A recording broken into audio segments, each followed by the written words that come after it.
আসসালামু আলাইকুম। যে ভাইটা কি আপনার মেরে ফেলেছেন, পিটিয়ে মেরে ফেলেছেন, আপনাদেরকে সেলুট। আপনার ভাই বীর। এই ভাইটার বাবা 2015 সালে রোড অ্যাক্সিডেন্টে মারা যায়, এতিম হয়ে যান। ওনার মা ছিল 2019 সালে, সে মাও কিন্তু লিভার ক্যান্সারে আক্রান্ত হয়ে যায়। ওনার মাকে হারানোর পর একটা মাত্র ভাই ছিল এসআই।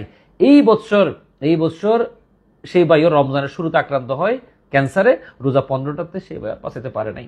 এই ভাই তার বাবা মা অতঃপর ভাইকে হারানোর পরে মানসিক ভারসাম্যহীন হয়ে পড়ে, দুঃখ কষ্ট নিয়ে ঘুরতেছিল, অনেক দুঃখ কষ্ট নিয়ে ঘুরতেছিল।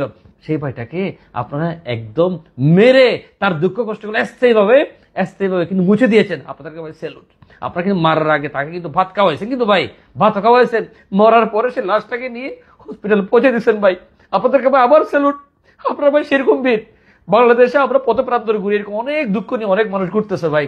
সবগুলোর মারি ফেলেন ভাই, সবগুলোর মারি ফেলেন। গতকালকের ঘটনায় যারা উপস্থিত ছিল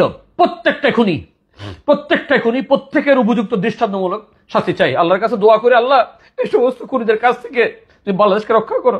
বাংলাদেশকে